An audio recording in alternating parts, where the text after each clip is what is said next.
ನಮಸ್ಕಾರ ನ್ಯೂಸ್ 18 ಡಿಜಿಟಲ್ಗೆ ಸ್ವಾಗತ. ನಾನು ಚೈತ್ರ ಹರೀಶ್. ಇರಾನ್ ಜೊತೆಗಿನ ಯುದ್ಧ ಅಮೆರಿಕದ ಪಾಲಿಗೆ ಬರೀ ಹಣಕಾಸಿನ ಹೊರೆಯಾಗಿ ಉಳಿದಿಲ್ಲ. ಬದಲಾಗಿ ಆ ದೇಶದ ರಕ್ಷಣಾ ಬತ್ತಳಿಕೆಯನ್ನೇ ಬರಿದು ಮಾಡ್ತಾ ಇದೆ. ಅಧ್ಯಕ್ಷ ಡೊನಾಲ್ಡ್ ಟ್ರಂಪ್ ಅವರ ಈ ಮಿಲಿಟರಿ ಕಾರ್ಯಾಚರಣೆಯಿಂದಾಗಿ ಅಮೆರಿಕದ ಅತ್ಯಂತ ದುಬಾರಿ ಮತ್ತು ಅತ್ಯಾಧುನಿಕ ಕ್ಷಿಪಣಿಗಳ ದಾಸ್ತಾನು ವೇಗವಾಗಿ ಖಾಲಿಯಾಗ್ತಾ ಇದೆ. ಇದು ಭವಿಷ್ಯದಲ್ಲಿ ಚೀನಾ ಅಥವಾ ರಷ್ಯಾದಂತಹ ದೊಡ್ಡ ರಾಷ್ಟ್ರಗಳ ಎದುರು ಅಮೆರಿಕದ ಯುದ್ಧ ಸಿದ್ಧತೆಯ ಬಗ್ಗೆ ಆತಂಕ ಮೂಡಿಸ್ತಾ ಇದೆ. ಪೆಂಟಗನ್ನ ಆಂತರಿಕ ವರದಿಗಳು ಬಿಚ್ಚಿಟ್ಟಿರುವಂತಹ ಆ ಆಘಾತಕಾರಿ ಸತ್ಯದ ಬಗ್ಗೆ ಸಂಪೂರ್ಣ ಮಾಹಿತಿಯನ್ನ ಇವತ್ತಿನ ಡಿಜಿಟಲ್ ಕಂಟೆಂಟ್ನಲ್ಲಿ ನೋಡ್ತಾ ಹೋಗೋಣ. ನೀವಿನ್ನು ನ್ಯೂಸ್ 18 ಸಬ್ಸ್ಕ್ರೈಬ್ ಮಾಡಿಲ್ಲ ಅಂದ್ರೆ ಲೈಕ್ ಮಾಡಿ, ಶೇರ್ ಮಾಡಿ, ಸಬ್ಸ್ಕ್ರೈಬ್ ಮಾಡಿ. ವಿಶ್ವದ ಅತಿ ದೊಡ್ಡ ಸೈನ್ಯ, ಅತ್ಯಾಧುನಿಕ ಶಸ್ತ್ರಾಸ್ತ್ರಗಳು ಇದೇ ಅಮೆರಿಕದ ಅಹಂಕಾರ ಆಗಿತ್ತು.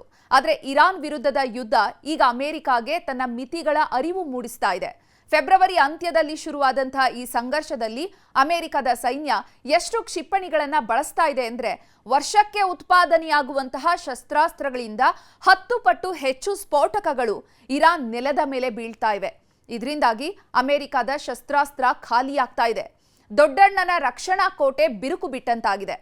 ಅಂಕಿಅಂಶಗಳನ್ನ ಗಮನಿಸಿದ್ರೆ ಅಮೆರಿಕ ಎಂತಹ ಸಂಕಷ್ಟದಲ್ಲಿ ಇದೆ ಅನ್ನೋದು ಅರ್ಥ ಆಗ್ತಾ ಇದೆ.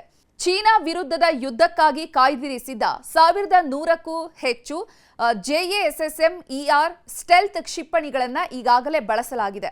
ಅತ್ತ ಒಂದೇ ಒಂದು ಟೊಮಾಹಾಂಕ್ ಕ್ಷಿಪಣಿಯ ಬೆಲೆ ಬರೋಬ್ಬರಿ 34 ಕೋಟಿ ರೂಪಾಯಿ. ಇಂತಹ 1000ಕ್ಕೂ ಹೆಚ್ಚು ಕ್ಷಿಪಣಿಗಳನ್ನ ಅಮೆರಿಕ ಹಾರಿಸಿದೆ. ಅಂದ್ರೆ ಅಮೆರಿಕದ ದಾಸ್ತಾನು ಬರಿದಾಗ್ತಾ ಇರೋದು ಒಂದೆಡೆಯಾದ್ರೆ ದೇಶದ ಖಜಾನೆಗೆ ಬೀಳ್ತಿರುವಂತಹ ಪೆಟ್ಟು ಮತ್ತೊಂದೆಡೆ.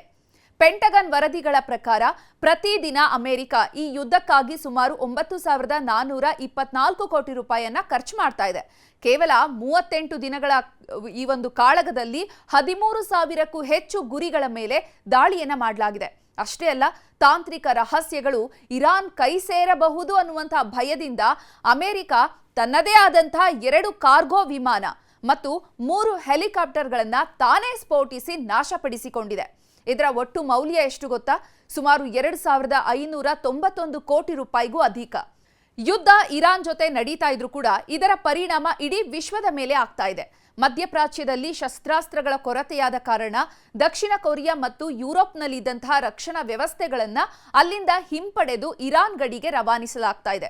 ಇದರಿಂದಾಗಿ ರಷ್ಯಾ ಮತ್ತು ಉತ್ತರ ಕೊರಿಯಾದಂತಹ ದೇಶಗಳ ಎದುರು ಅಮೆರಿಕದ ಮಿತ್ರ ರಾಷ್ಟ್ರಗಳು ಈಗ ಅಸಹಾಯಕರಾಗುವಂತಹ ಭೀತಿ ಎದುರಾಗಿದೆ.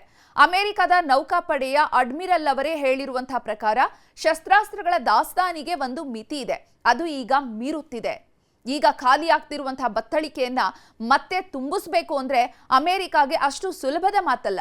ಸದ್ಯದ ಉತ್ಪಾದನಾ ವೇಗವನ್ನ ನೋಡಿದ್ರೆ ಈಗ ಬಳಕೆಯಾಗ್ತಿರುವಂತಹ ಕ್ಷಿಪಣಿಗಳನ್ನ ಮತ್ತೆ ತಯಾರಿಸೋದಕ್ಕೆ, ಅದನ್ನ ಸಂಗ್ರಹ ಮಾಡಿ ಇಟ್ಕೊಳ್ಳೋದಕ್ಕೆ ಕನಿಷ್ಠ 7 ರಿಂದ 10 ವರ್ಷಗಳೇ ಬೇಕಾಗಬಹುದು.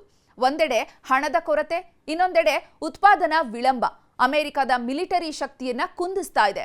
ಟ್ರಂಪ್ ಅವರ ಈ ಯುದ್ಧದ ಹಾದಿ ಅಮೆರಿಕವನ್ನ ಜಾಗತಿಕ ರಕ್ಷಣಾ ರೇಸ್ನಲ್ಲಿ ಹಿಂದೆ ಬೀಳುವಂತೆ ಮಾಡ್ತಿದ್ಯಾ ಅನ್ನುವಂತಹ ಚರ್ಚೆ ಈಗ ಶುರುವಾಗಿದೆ. ಒಟ್ಟಾರೆ ಇರಾನ್ ಯುದ್ಧವು ಅಮೆರಿಕದ ರಕ್ಷಣಾ ಸಿದ್ಧತೆಯಲ್ಲಿರುವಂತಹ ಲೋಪದೋಷಗಳನ್ನ ಎತ್ತಿ ತೋರಿಸಿದೆ. ಕೇವಲ ದುಬಾರಿ ಕ್ಷಿಪಣಿಗಳ ಮೇಲೆ ಅವಲಂಬಿತವಾಗುವ ಬದಲು ಕಡಿಮೆ ವೆಚ್ಚದ ಡ್ರೋನ್ ತಂತ್ರಜ್ಞಾನಕ್ಕೆ ಒತ್ತು ನೀಡಬೇಕಾದಂತಹ ಅನಿವಾರ್ಯತೆಗೆ ಅಮೆರಿಕ ಸಿಲುಕಿದೆ.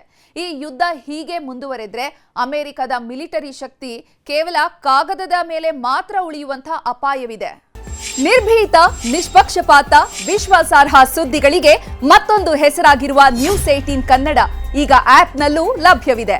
ದಯವಿಟ್ಟು ಇಲ್ಲಿರುವ QR ಕೋಡ್ ಅನ್ನು ಸ್ಕ್ಯಾನ್ ಮಾಡಿಕೊಂಡು ಆಪ್ ಡೌನ್ಲೋಡ್ ಮಾಡೋದಕ್ಕೆ ಮರಿಬೇಡಿ. ನಿಮ್ಮ ಬೆಂಬಲ ಹೀಗೆ ಸದಾ ನಮ್ಮೊಂದಿಗಿರಲಿ. ಧನ್ಯವಾದ.